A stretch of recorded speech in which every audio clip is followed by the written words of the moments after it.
One thing that I have actually come to appreciate in the aftermath is that having a very, very, very clear mission statement. Ours was training. We want to train people with skills. Numbers are like if somebody is unhoused or doesn't have employment in the first 3 years of coming out of prison, the recidivism rate is like 78%. It's a lot. And so I wanted to make sure I was helping that problem by both teaching a marketable skill and giving someone some housing. Welcome back to the Bringing Up Business podcast, where we talk about business and parenting. If you are new to the show, we are happy to have you here. Whether you have an idea for a business, you already have a business and you're planning a family, or you want to upgrade your existing business and family situation, our goal is to empower you with strategies and confidence. I am your host, Kayla Sachet. I own a marketing and creative agency called Umari Digital. Umari Digital supports business owners with websites and marketing so that entrepreneurs can focus on what they do best. I am also a mom. I have a 2-year-old who I love spending time with outside in our garden. Today, we get to sit down with Cat Greenleaf. Cat created and hosted NBC's 9-year series, Stoop, the celebrity interview show filmed on her Brooklyn front steps. She racked up 4 Emmys. Then she got fired. Looking for light, she moved her family to the beach in Coney Island. It was there that she founded a nonprofit called RHO, Restorative Housing Organization. RHO trains formerly incarcerated people to renovate waterfront properties, which are then rented to Section 8 tenants. She also started a radio show called Soberness, where she talks openly on the radio about sobriety. Cat, welcome to the show. I'm glad to get to chat with you again today. Absolutely. Thank you so much for having me. Yeah. So let's dive into your journey. Which came first for you, business or parenting? Business. Business. Yeah, tell me more. So I never wanted to be a mom until I was 37 years old.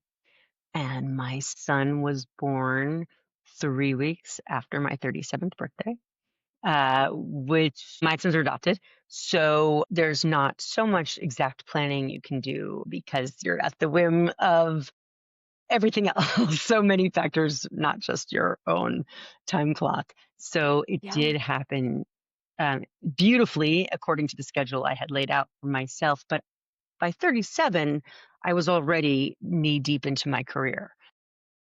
And the funny thing is, so many people said, "Oh, but your career is going so great. Why would you want to mess it up by having kids now?" Which, of course, I didn't listen to. And as it turned out, I went from being just a regular features reporter on WNBC in New York to, because my son was at home, coming up with this idea for Talk Stoop. And then my career really took off and flourished. So it was definitely business first, but once my family was on the scene, it became very intertwined. Isn't it interesting how people were worried about what would happen to your career if you had kids? But then you have your kids and everything's fine. If not, things get better, things flourish. It's almost like, well, it depends on what your priorities are. Of course, my priorities were having a family. And because I was born at a time and in a place that it wasn't exclusive, I didn't have to choose one or the other. Sort of arrogantly, it's the arrogance of my position in this world, right? I was born after 1970. I was born to believe that women can do whatever men can do, and a family and a career that just can go hand in hand, no question. So I did proceed with that arrogance and that confidence that I could do all of these things. And lo, that is what happened. Maybe people who thought, why would you mess it all up now, had a different set of circumstances than I had. Yeah, that's fair. It's always fair to consider someone's perspective, right? Where are they coming from? What are their life circumstances and all of the experiences that they've had that have led up to this point and this opinion of how Yes. having a family can affect your life. Yeah. And so it's so cool how you were able to honor what you wanted, right? You didn't listen to what other people were telling you about your own life. Instead, you leaned into what felt correct for you. And that's a brave thing to do. It's funny you say that. I've been thinking recently about whether or not I am too single-minded or not single-minded enough. Meaning, as a younger person, I never sought counsel. I went right through it. Of course, I can start my own show on a national network. Of course, I can adopt babies just the way I said I wanted to. Of course, all of these things are going to happen. And of course, they did because I was completely without distraction and never faltered for a moment because I had such a core belief that what I wanted to take place would. And I worked my butt off until it so manifested. Later in life, because life teaches you so many lessons in so many ways. Later in Mm. life, I've come to ask a lot of counsel of people and see what other folks are doing and try to, compare what I'm doing to what they're doing and should I be doing something else. Anywho, I'm not sure that's made me any better as a broadcaster or a business owner or a mom.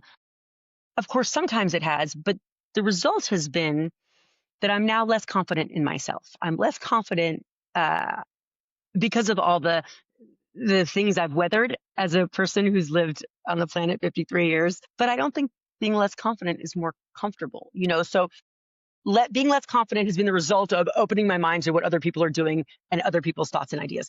In truth, I'm not sure if staying single-minded wouldn't have been better, but that's not what happened. Yeah, yeah. What do you think shifted from you having what you call a single mind to now being open to other people's opinions and ideas? Good question. Honestly, it's very recent, actually. So this summer, I have racked up like 3 instances where, had I asked around a little more or double checked my gut against others, I think I would have avoided some pitfalls. So, with that in mind, I was away a couple weeks ago. And sometimes when you go far away, when you travel, your perspective on everything gets to expand, shift just by virtue of being out of your regular routine. And I Yeah. was away with my family and somehow saw myself for the single-minded person I can be. And I thought to myself, this is such a big world. What makes you think you know for sure that X, Y, or Z is the actual real thing? And then I started looking at my life, decade before decade, thinking, wow, I've really done that quite a bit. And I think a result could be that I have shut myself off from things. So that was the shift to understanding that maybe my way isn't the only way. But if you're asking what made me shift from being uber confident in everything I did to opening up a little bit, I think it's the result of having spent this summer and looking at 3 failures and being like, wow, you really blew that thing.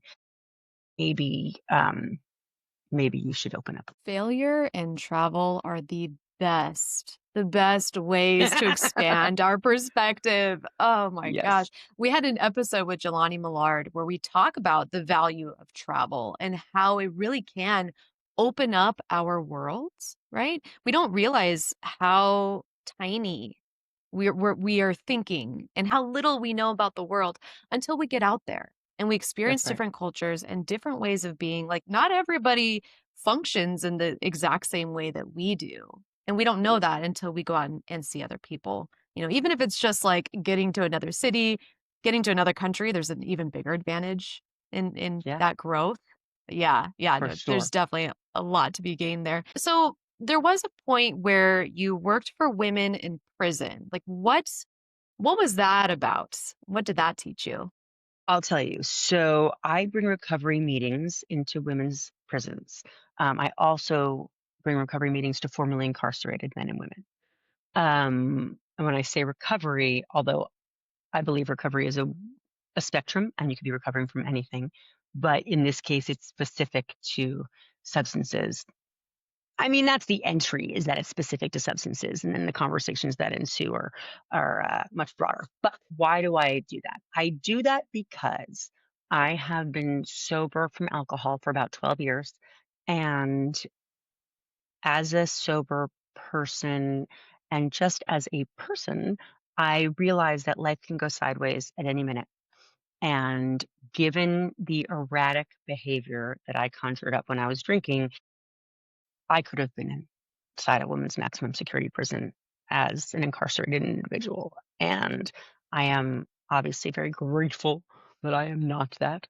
And I feel it's a bit of a paying it forward to try to do what I can to help these. I don't know, but I don't want to say help because that sounds very lofty. I'm opening up a little bit of space for them on a weekly basis to reckon with their own substance abuse issues. And honestly, I just think substance abuse is the result of so many other factors in our lives. People were a lot of the women in there obviously are perpetrators, but they are also victims. And I just feel like everybody is redeemable, and everybody, I mean, this is not a religious podcast. My deep spiritual belief is that everyone is a child of God. And so their lives are no less important than ours. Ooh, that's so beautiful to be able to see the human for the human that they are. And that includes all of the experiences that, again, like led up to that point in their lives where they made a decision or a decision was made for them. Who knows what the Yes. circumstances were, but that led them Right. into a situation that is unfavorable. And God, it's so easy to sit on the high horse and be like, "Oh wow, that was dumb. Why'd they do that?" But instead, let's focus more into wow, like what is this person's backstory? What did they go through? It's not like you wake up one day and you decide to do something that lands you in Correct. prison, right? I would There's a say lead up. most of the people with whom I work did not wake up that day and decide to change their lives and that of their families for generations to come. The ones that did, that's a different um that's a different story, only in that I'm less familiar with that because I've not spent years plotting and planning a crime. But could be me, if I had an abuser at home, if I was incredibly challenged financially, if I was ill mentally. I mean, there are a lot of things that lead us to the worst day of our lives.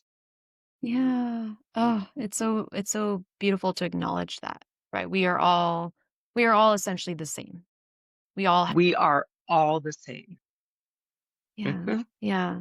That's You true. mentioned earlier that substance abuse or abuse in general can be on a spectrum. What are some other abuses that you've seen or experienced? Well, power is one that gets Oh. easily abused. I think thoughtlessness is something that is actually an abuse of the people around you.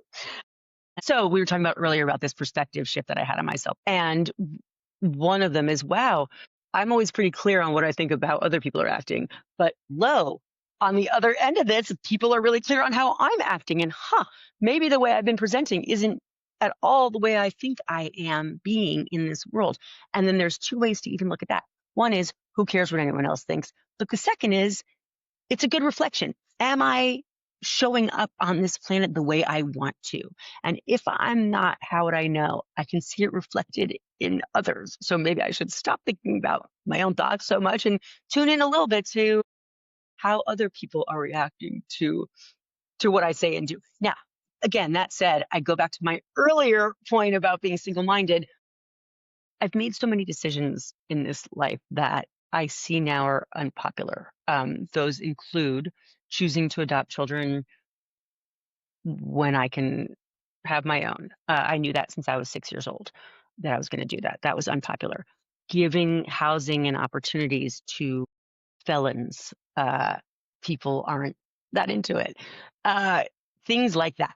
Now, I don't care. what anybody thinks about how I feel about those things. So it's a double-sided coin. And again, this too is a spectrum. Like how much you're going to care what people think, how much you can use that as a mirror, and how much you're going to not care at all.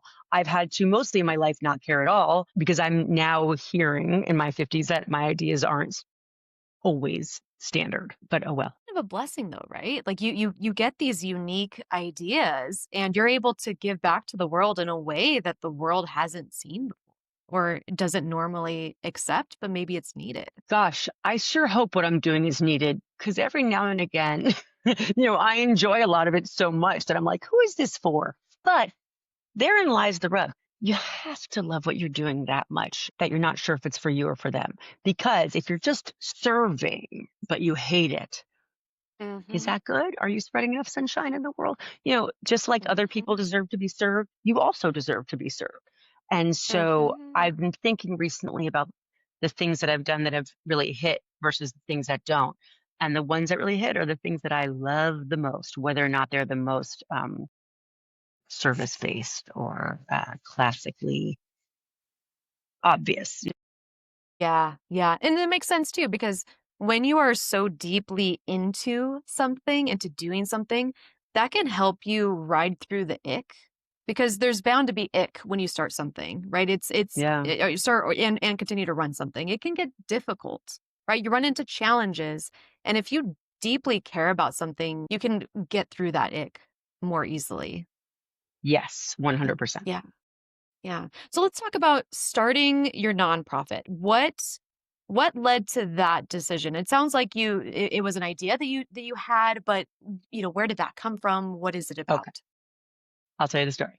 So, listen, I'm so like white and Jewish and guilty, if I'm honest. My family moved out here to Coney Island in 2018, and New York City is rarely thought of as a water town. It's a lot. You think buildings, concrete, steel.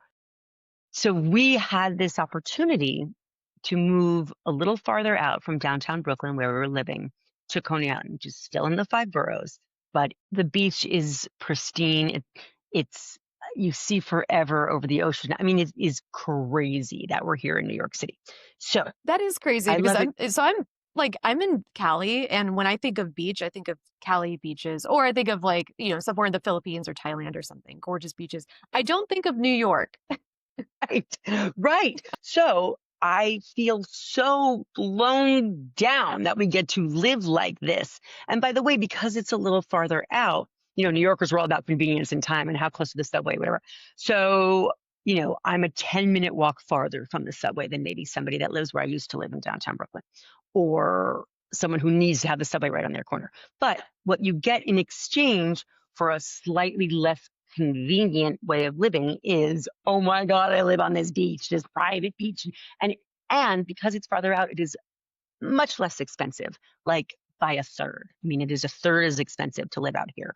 Nobody in New York wants to live farther out, but farther out is relative. From what? From me, for me, rather. This is the center of everything. So I'm not farther out from anything. But anywho, so a few years back, I was sitting outside, beholding the sunset over this private, gorgeous beach. And I think, Lord, it cannot just be for us. How do I share this? And so my way of answering questions like that is I pray on it. Not pray, that's the wrong word. I reflect on it. I meditate on it. I go in and then I try to connect outward. So I was sort of asking, how can I share this? And the idea sort of arrived, restorative housing.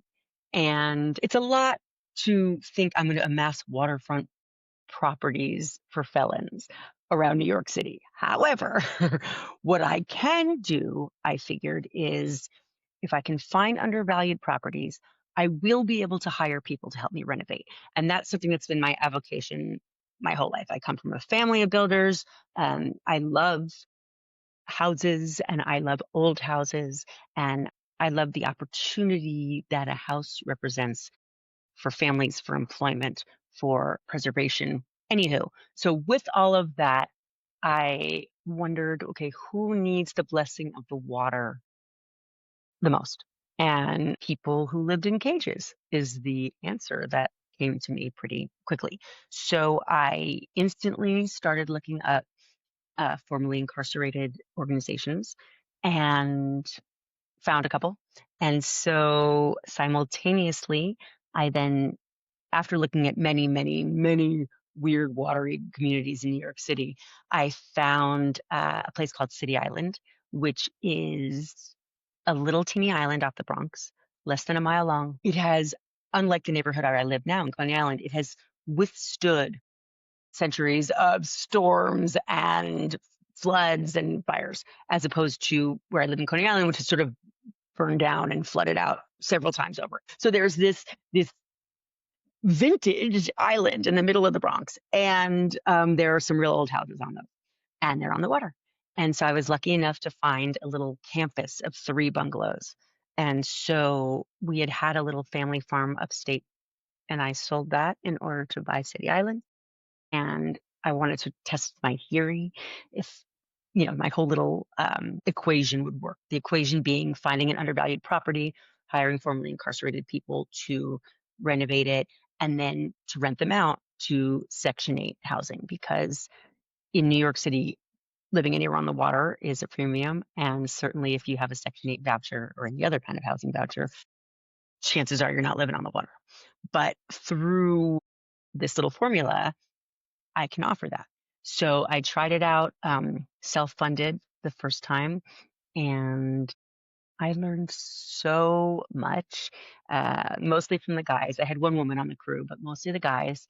And I found trainers who were formerly incarcerated guys to impart knowledge onto our little work cohort. And together we were able to renovate 3 houses and make room for 3 single moms and their kids.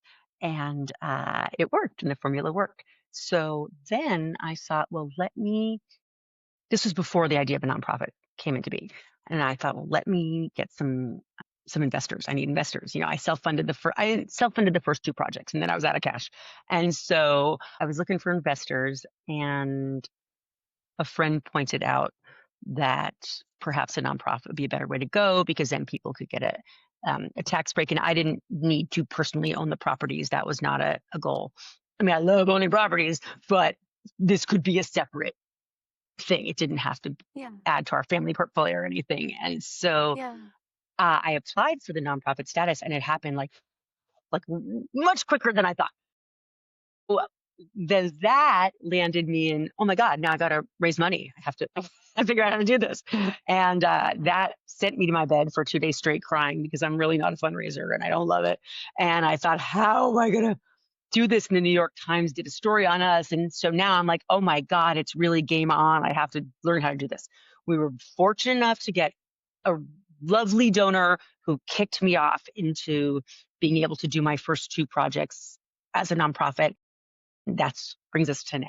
And so now I have to hire a fundraiser or figure out some way to keep funding this thing, because I really believe in it. If you visit our website, there's a video, and both the Section 8 housing recipients and the guys who learn through our training programs both say how impactful they think the living and working on the water is. And that's really my goal. Yes, I want to create jobs for people. Yes, I love the idea of offering housing. But the water element is the blood that runs through it. It's such a special relationship when you live with the water that way. And for people who've lived a life of trauma, and I think anyone who comes out of the justice system has endured trauma. The trauma that led to them committing the crime, the trauma of committing the crime, and then the trauma of being incarcerated. So I'm not a psychologist. I'm no trauma expert. But I do know that having gotten over my own dark night of the soul here on the beach, I really want to be able to share that, because my unscientific calculation is that anything you need to get over, if you can do it by the beach, it happens 33% faster. Yeah. Oh, sorry, I just touched your ear off on that one. No, that was so valuable. Thank you for sharing your very important story. And I think there's definitely some things to explore there. So first of all, What was the nonprofit application process like? What did you need to provide? You said it was simple and fast. I mean, what do you think contributed to that simplicity and quickness? Well, full transparency, the simplicity was because I had somebody helping me out, a friend of my mom's. Amazing. Yes, that was Amazing. great. What we had to do was provide a narrative. We had to fill out some basic, the basic questions. It doesn't, you don't have to be an incredible writer. And honestly, with AI, as long as you give it the points, it will help you. You don't need to be the one who writes every sentence, So, but it's the filing, making sure you sort of go through the checklist. Did I provide this? Did I provide that? In fact, what I had a situation where I realized after everything came through and I got my designation, I forgot to tell the Attorney General of New York State, like, you just have to register. And I just didn't. So then I did, and fine, but it's important to look it up, all the information to anything you want to do these days, right? Pretty much the information is out there. So look it up, make sure you follow what the right checklist tell you to do, check off the stuff, and that's that. How did it happen so quickly? I truly have no, and when I mean quickly, like within 6 weeks. And I feel like that happened. I mean, the New York Times article did come out, and maybe they saw it and they're like, "Oh yeah, she's real." I don't know actually, but I wasn't pushing back on it. Don't look a gift horse in the mouth, as they say. Yeah, yeah, yeah. So it sounds like if someone's trying to start a new business, particularly a nonprofit, it might be wise to seek counsel of some sort, whether you go through an automated service online that can do that for you, or you go through an actual human being who knows what they're doing. That could be helpful, right? So you make sure you get all of those tick boxes checked off. And now, a quick message from our sponsor. Looking for a smarter, more secure way to manage and protect construction or remodel funds? At BuildSafe Escrow, they offer simplified escrow and draw services tailored specifically for the construction industry, ensuring your funds are protected every step of the way. As a trusted neutral third party, they release funds only when agreed upon milestones are met, providing transparency, security, and peace of mind for everyone involved. Whether you're building from the ground up or renovating a single room, BuildSafe Escrow ensures every project moves forward with confidence and clarity. BuildSafe Escrow milestone payments, transparent processes, trusted results. Visit buildsafeescrow.com today and learn why milestone-based payments and escrow are the future of construction.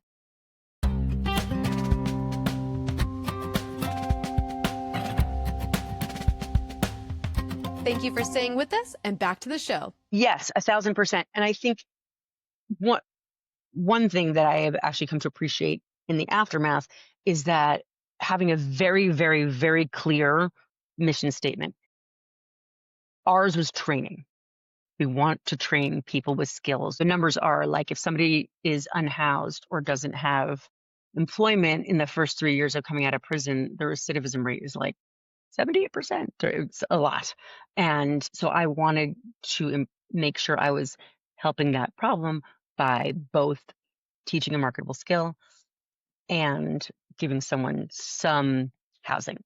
Now, I will say that the heartbreak of my program so far has been, even though I think we pay a great wage, and even though I try to keep the programs going as long as possible, the projects rather going as long as possible, we're so small that the impact isn't as great as I'd like it to be. Meaning, I would love for, if I have a 6-week project, to be able to pay someone enough and give them solid enough housing that they don't have to go to the streets when they're done with work for the day.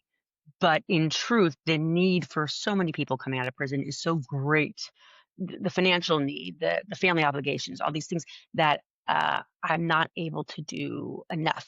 Now, the light side of this coin is, well, you're doing something, and that's better than nothing. And while that's true, I do see that I need to scale in order to have the impact I'd like to have. There's a group out of Seattle doing what I want to do very well. They're called WELD, WELD, which is an acronym for something I don't recall. But they grew out of a family business and then saw the need and were able to address it. And they've really been able to put a lot of money and effort behind it. And now they teach a lot of people. They house a lot of people. They do some great work. So that's been sort of a beacon for me and something I'd like to get to. But again, when I'm up at night wondering if I'm doing enough for this world, at least I'm doing this little bit to start with. It's like the sourdough ball starter, right? I've got my little sourdough pinch, and now I need to bake the loaf. I can imagine there are a lot of stigmas against people who have been formerly incarcerated. That's it's unfortunate, right? If they're trying to go out and get a job, someone looks into their history, they see a criminal background, and it's almost like an instant no, right? So what do you think that's about, and how do you think we can better think of people who were formerly incarcerated as being fit for work? Well, I will tell you this. I'll start with the last one first. Prison is really hard to survive in. And these folks who survive prison know how to do anything. I mean, they can figure out how to make anything happen. Necessity being the mother of invention. They've had so much necessity there in prison. It's so hard to get anything done. So I have enjoyed working with the formerly incarcerated contractors because they have been able to help me solve construction issues that would have taken me a really long time to puzzle out. And they're scrappy and they're grateful for the work. And so, in my experience, hiring formerly incarcerated people can be a real win. So I would share that with folks. If you're saying, how do we change people's opinions? There's one story that I do find their scrappiness and gratitude to make them really good employees. Look, in general, I think it's a matter of being a little less judgmental, right? I mean, we all judge books by their covers, and that's just innate. You know, in recovery, there's a sentence, something about like, you're not responsible for your thought, you are responsible for your action, though. And so even if someone crosses your path and you instantly judge them on the tattoos on their face or whatever, okay, but now let's take it a step further. Maybe they're also a great person. And maybe it has nothing to do with what's on their face. And maybe there's a really good reason they got involved in what they got involved with. Or maybe they were young and stupid, or who knows what. But I think we all will benefit from remembering the shoe could always be on the other foot. Always. Anything could happen. Those of us who feel so confident in our savings accounts or our missions in life, our station, change overnight. Look at the people. You said you're from California. The fires. I mean, Mhm, 1 minute you're living in your fat Pacific Palisades pad, and the next mhm. minute you are homeless. Yep. That's real. Oh, my insurance was lapsed that week, and now I don't have insurance. Oh, I Yep. didn't have anything else, but this house was my retirement. You know, so anything could happen wherever you see yourself in the socioeconomic scale. Oof, preach, sister, preach. Seriously, because I see how people react to homelessness as an example. And it's so quick to judge and just be like, oh, why did they do that to themselves? Oh, they deserve it, whatever, whatever. But in reality, it could have been as simple as, hey, house fire wiped out the situation. That's just one House example. fire, lost a job, lost a child, and then went crazy. I mean, who Hmm. knows, you know? So I also always feel like I need to add, I have not been the victim of violent crime. I've not been the victim of financial crime.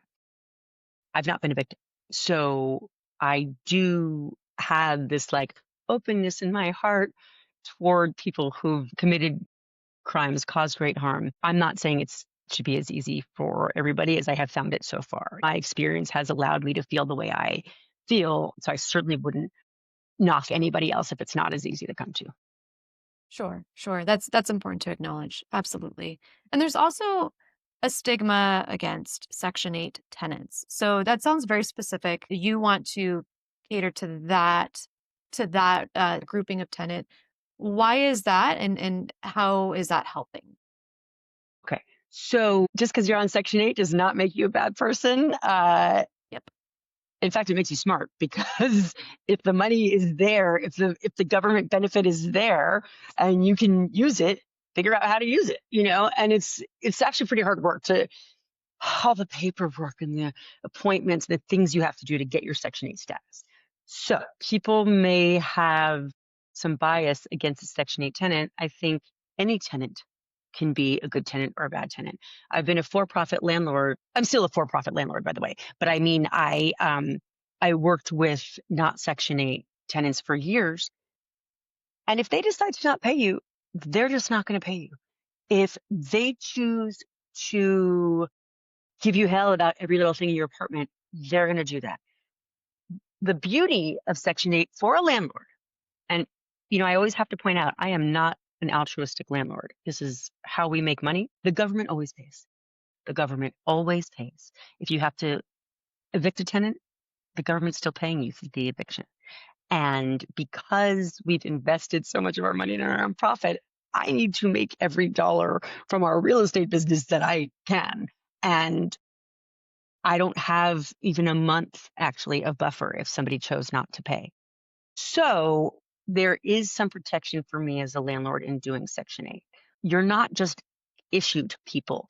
You pick your tenants. It's the same process really as just having another tenant. And then I love the added benefit of knowing that people who definitely would not be living on the waterfront in New York City otherwise now are.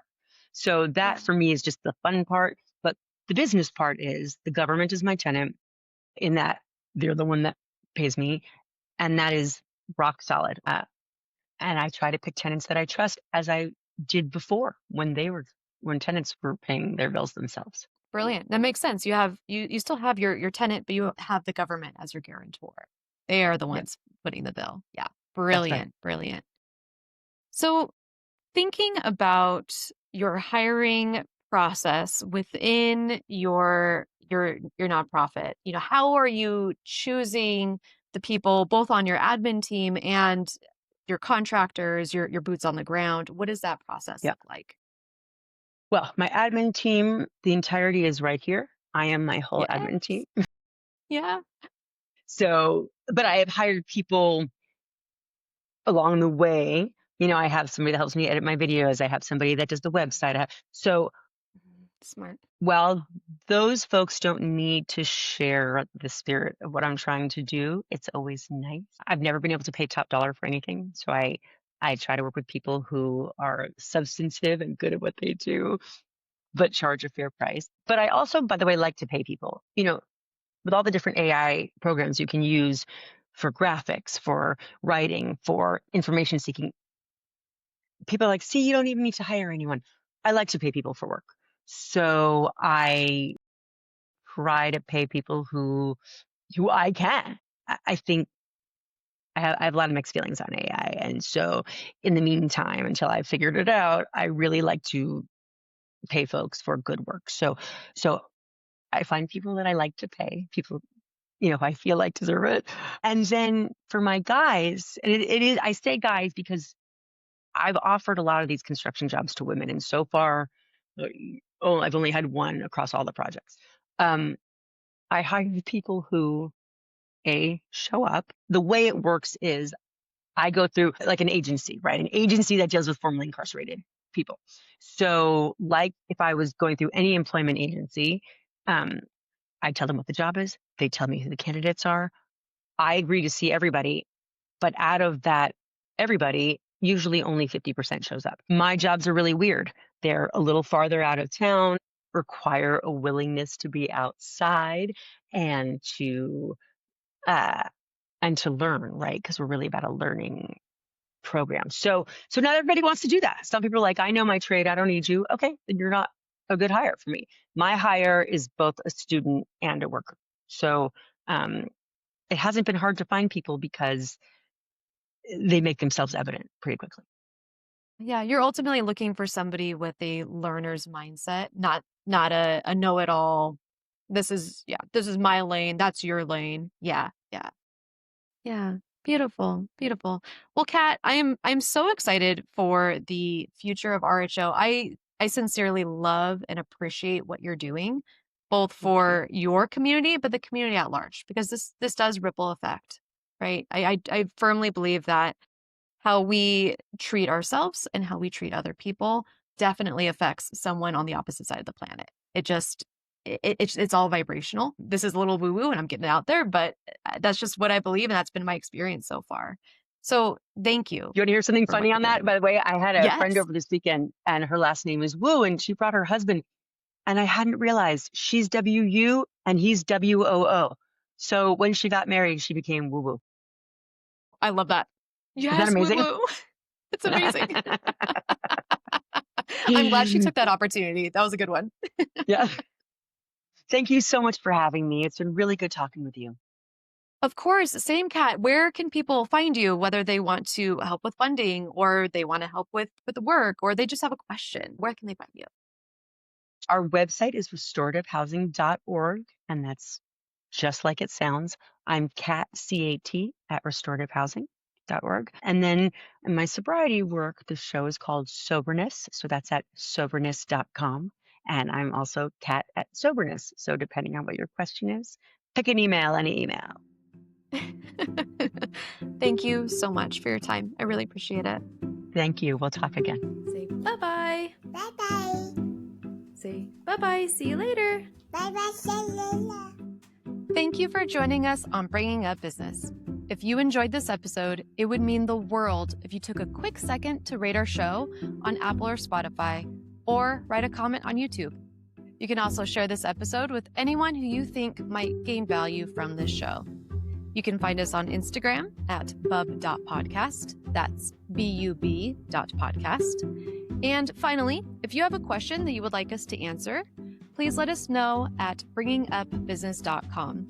We can either answer it on the show or we can respond back to you directly. Also, a quick disclaimer because our legal team asked us to. This recording is for informational purposes only and should not be considered business, financial, or legal advice. Opinions expressed are as of the date of recording and are subject to change. The views and opinions of guests on this program are not necessarily those of Umari Digital. Thank you again for listening.